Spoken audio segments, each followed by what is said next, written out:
الحمدللہ رب العالمین والصلاة والسلام علی اشرف الانبیاء والمرسلین نبینا محمد وعلی آلہ وصحبہ اجمعین اما بعد۔ اس رمضان کو سب سے بہتر رمضان کیسے بنائیں؟ آپ سوچ رہے ہوں گے کہ ہم اس رمضان کو اپنی زندگی کا سب سے بیسٹ رمضان کیسے بنا سکتے ہیں؟ آخر ہم اس میں ایسا کیا نیا کر سکتے ہیں یا ایسا کون سا طریقہ اپنا سکتے ہیں کہ اس بار یہ ہماری زندگی کا سب سے بہترین رمضان بن جائے؟ تو آئیے ہم دیکھتے ہیں اس کا کیا طریقہ ہے۔ آپ جانتے ہیں کہ کسی بھی چیز کو حاصل کرنے کے لیے اس کے لیے صحیح پلاننگ، پوری ایفرٹس اور کنسسٹنسی کی ضرورت ہوتی ہے۔ تو بالکل یہی معاملہ رمضان کے ساتھ بھی ہے۔ رمضان سے پہلے ہی رمضان کا پلان بنائیے، چیک لسٹ بنائیے اور آج ہی سے اس کی تیاری شروع کر دیں کہ آپ اس رمضان میں کیا کچھ کرنا چاہتے ہیں۔ چلے اب ہم ان چیزوں کو چند پوائنٹس کی شکل میں دیکھنے کی کوشش کرتے ہیں کہ جس کی وجہ سے ہم اس رمضان کو بہتر طریقے سے گزار سکیں۔ سب سے پہلی اور سب سے ضروری چیز یہ ہے کہ ہم اپنے دلوں کو صاف کریں، اپنے دلوں کو بغض سے، حسد سے پاک کریں، لوگوں کو معاف کرنے والے بنیں۔ ایک بار نبی علیہ الصلاۃ والسلام صحابہ کرام کے ساتھ بیٹھے تھے۔ آپ نے فرمایا کہ اس دروازے سے جو اگلا بندہ داخل ہوگا وہ جنتی ہوگا۔ تو کیا دیکھتے ہیں کہ ایک انصاری صحابی دروازے سے داخل ہوئے۔ دوسرے دن نبی علیہ السلام نے پھر یہی کہا کہ اس دروازے سے جو اگلا بندہ داخل ہوگا وہ جنتی ہوگا۔ پھر دوبارہ وہی انصاری صحابی اس دروازے سے داخل ہوئے۔ تیسرے دن پھر نبی صلی اللہ علیہ وسلم نے یہی فرمایا کہ اس دروازے سے جو اگلا بندہ داخل ہوگا وہ جنتی ہوگا، اور اس بار بھی وہی انصاری صحابی اس دروازے سے داخل ہوئے۔ عبداللہ بن عمر بن عاص رضی اللہ عنہ 3 دن سے یہ معاملہ دیکھ رہے تھے، تو ان کے اندر یہ جاننے کی خواہش پیدا ہوئی کہ ان انصاری صحابی کا ایسا کون سا عمل ہے کہ جس کی وجہ سے لگاتار 3 دن نبی علیہ السلام نے ان کے لیے جنت کی بشارت سنائی۔ وہ ان انصاری صحابی کے گھر پہنچ گئے، ان سے ان کے گھر رہنے کے لیے اجازت مانگی اور 3 دن ان صحابی کے گھر میں رہے، لیکن انہیں ایسا کوئی خاص عمل نظر نہیں آیا۔ تو جب وہ 3 دن کے بعد واپس لوٹنے لگے، انہوں نے ان انصاری صحابی سے پوچھا کہ آپ ایسا کون سا عمل کرتے ہیں جس کی وجہ سے نبی علیہ السلام نے آپ کے لیے جنت کی بشارت سنائی؟ کیونکہ تہجد آپ بھی پڑھتے ہیں، میں بھی پڑھتا ہوں، دوسرے جو نیک اعمال ہیں، ذکر اذکار وغیرہ، وہ آپ بھی کرتے ہیں اور میں بھی کرتا ہوں،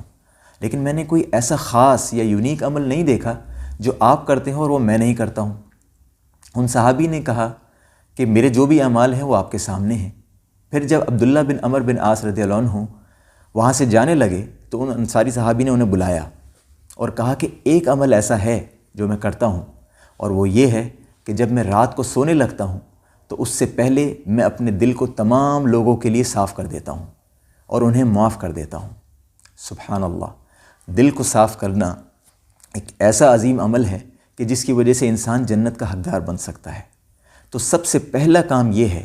کہ ہم اپنے دلوں کو رمضان شروع ہونے سے پہلے ہی اپنے دوست و احباب اور بالخصوص ان رشتہ داروں کے لیے صاف کر لیں کہ جن سے ہم ناراض ہیں،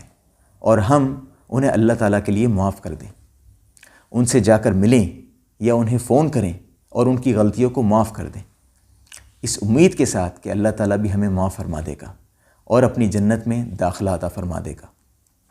دل کو لوگوں کے لیے صاف کرنے کے ساتھ ساتھ اسے گناہوں سے بھی پاک کر لیں۔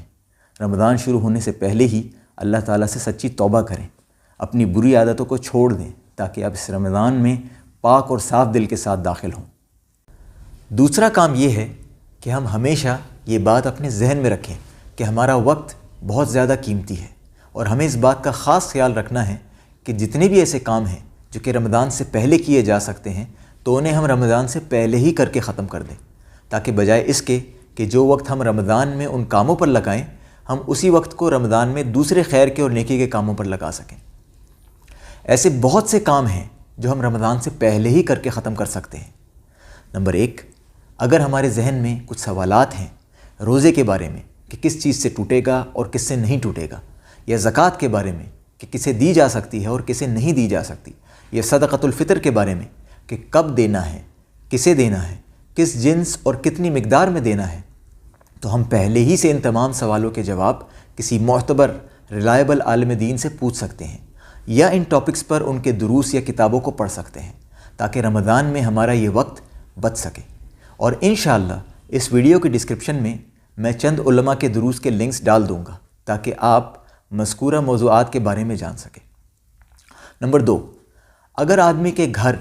یا اس کی گاڑی کا کوئی بڑا کام یا کوئی مینٹیننس کروانے کی ضرورت ہے تو وہ رمضان سے پہلے ہی کروا کر فارغ ہو جائے۔ اسی طرح اگر عورتیں عید کے لیے جو اپنے گھروں کی بڑی صفائی کرتی ہیں تو وہ بھی رمضان سے 1 یا 2 دن پہلے ہی کر کے ختم کر دیں۔ نمبر 3، رمضان کے پورے مہینے کے لیے جو بھی ضروری راشن ہے وہ رمضان سے پہلے ہی خرید کر لے آئیں، تاکہ رمضان میں اگر کچھ روزمرہ کی چیزیں مثلا دودھ یا دہی وغیرہ خریدنے کے لیے سپر مارکیٹ جانا بھی پڑے تو اس میں آپ کا کم سے کم وقت لگے۔ نمبر 4، سارے گھر والوں کی عید کی شاپنگ رمضان سے پہلے ہی کر کے ختم کر دیں، تاکہ رمضان میں اور بالخصوص اس کے آخری عشرے میں کہ جن راتوں میں ہمارا وقت زیادہ سے زیادہ عبادت میں گزرنا چاہیے، لیلۃ القدر کی تلاش میں گزرنا چاہیے، وہ شاپنگ مالز وغیرہ میں اپنے کپڑوں جوتوں کی خریداری میں نہ لگے۔ نمبر 5، سوشل میڈیا کی ڈائٹ پر چلے جائیں، اور اس بارے میں تھوڑی ڈیٹیل میں بتانا چاہوں گا، کیونکہ دن بھر میں ہم میں سے اکثر لوگوں کا وقت سب سے زیادہ سوشل میڈیا پر ہی لگتا ہے۔ دیکھیے، کسی بھی عبادت کو اچھی طرح کرنے کے لیے اس میں فوکس ہونا، خشوع ہونا بہت ضروری ہے، اور سوشل میڈیا ہمارے قرآن پڑھنے میں یا ہماری دوسری کوئی بھی عبادت کرنے میں ہمیں ڈسٹریکٹ کرنے کا ایک بہت بڑا ذریعہ ہے۔ سوشل میڈیا کے نقصانات سے بچنے کے لیے ہم 3 چیزیں کر سکتے ہیں۔ پہلے نمبر پہ اگر ہمارے لیے ممکن ہو تو سب سے بیسٹ تو یہ ہے کہ ہم واٹس ایپ، فیس بک، انسٹاگرام، یوٹیوب جیسی اپلیکیشنز کو استعمال کرنا ہی بند کر دیں، اور اگر ہمیشہ کے لیے نہیں تو کم از کم رمضان کے مہینے کے لیے ہی صحیح ٹرائی کر کے دیکھیں۔ البتہ اگر اس میں سے کسی ایپ کا مثلا واٹس ایپ ہے، اگر اس کا استعمال کرنا اپنے آفس کے کام کے لیے ہو یا گھر والوں سے بات کرنے کے لیے ضروری ہو تو اس صورت میں بھی اس کو صرف ضرورت ہی کی حد تک استعمال کریں اور اس میں گھنٹوں گھنٹوں ضائع نہ کریں۔ اسی طرح اگر ہمارے گھر کے آس پاس کوئی دینی دروس یا بیانات وغیرہ نہیں ہوتے اور ہم اس رمضان میں اپنے تزکیے کے لیے، اپنی اصلاح کے لیے دن میں کچھ وقت آن لائن اسلامی دروس دیکھنا چاہتے ہوں تو اس میں بھی اس بات کا دھیان رکھیں کہ آن لائن درس ختم ہونے کے فوراً بعد ہم وہ اپلیکیشن بند کر دیں گے اور اس کے بعد دوسری چیزیں دیکھنے میں اپنا وقت ضائع نہیں کریں گے۔ سوشل میڈیا کے تعلق سے دوسری چیز یہ ہے کہ جن اپلیکیشنز کا استعمال کرنا ہمارے لیے ضروری ہے ان کے لیے بھی ایک ٹائم سیٹ کریں کہ مفید چیزوں کے لیے بھی ہم نے ایک حد تک ہی اپنے موبائل کو یوز کرنا ہے، تاکہ یہ نہ ہو کہ ہم پورے دن دینی بیانات کو سن رہے ہوں لیکن اس کے مطابق عمل کچھ بھی نہ کر رہے ہوں، نہ قرآن پڑھ رہے ہوں، نہ ذکر اذکار کر رہے ہوں، نہ دعائیں کر رہے ہوں، تو پھر ایسا سننے کا کیا فائدہ جو ہمیں عمل سے ہی روک دے۔ تیسری چیز سوشل میڈیا کے تعلق سے یہ ہے کہ اپنے موبائل کی سیٹنگز میں جا کر جو بھی اکاؤنٹ ہیں، چاہے وہ فیس بک، واٹس ایپ، انسٹاگرام، یوٹیوب، ان سب کی نوٹیفیکیشنز مکمل بند کر دیں، کیونکہ جب نوٹیفیکیشن آئیں گی تب ہم اپنے موبائل کو اٹھا کر دیکھیں گے، اور اگر کوئی چیز اچھی لگ رہی ہوگی تو ہم اسے فوراً کھول کر دیکھنے کی کوشش کریں گے۔ ان نوٹیفیکیشنز کو بند کر کے یہ ثابت کریں کہ ہم ان اپلیکیشنز کے غلام نہیں ہیں، بلکہ یہ اپلیکیشنز ہماری غلام ہیں، ہم جب چاہیں گے تبھی انہیں کھول کر دیکھیں گے۔ اللہ تعالی ہمیں عمل کی توفیق دے۔ اب تک ہم نے 2 مین پوائنٹ ذکر کیے ہیں، دل کی پاکی اور صفائی، اور رمضان میں وقت کو ضائع ہونے سے بچانا۔ تیسرا اہم پوائنٹ یہ ہے کہ اس بچائے ہوئے وقت میں کون سی عبادت کتنی کرنی ہے اس کے لیے ایک پلان بنائیں۔ اگر ممکن ہو تو اس بات کا انتظار نہ کریں کہ رمضان کے پہلے دن سے ہی مختلف عبادات ایک ہی ساتھ کرنا شروع کر دوں گا، نہیں، بلکہ آج ہی سے پلان بنائیں اور رمضان سے کچھ دن پہلے ہی ان عبادات کو کرنا شروع کر دیں، تاکہ جس دن پہلا روزہ ہو آپ اس دن تک تمام عبادات کو اچھی طرح کرنے کے لیے مکمل طور پر تیار ہو چکے ہوں۔ 5 چیزوں کا اہتمام آپ آج ہی سے شروع کر سکتے ہیں۔ 1 نوافل کا اہتمام، 2 ذکر و اذکار،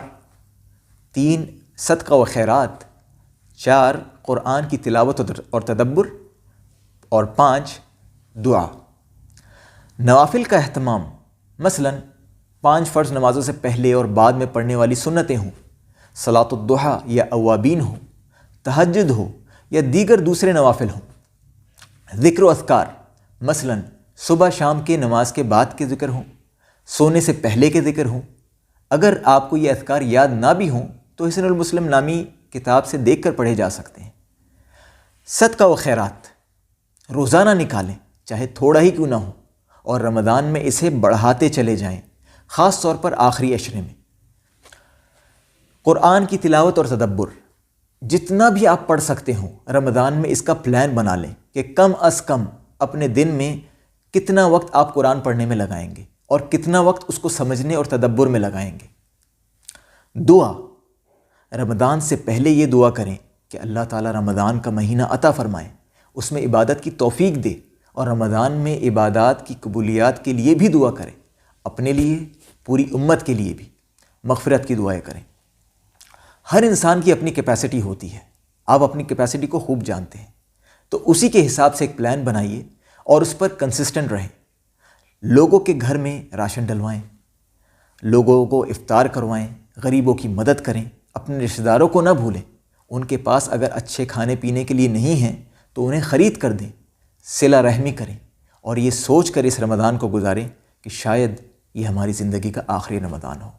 اللہ تعالی ہمیں اس رمضان کو سب سے بہترین طریقے سے گزارنے کی توفیق عطا فرمائے۔ آمین۔ واقول قولی ھذا واستغفر اللہ لی ولکم۔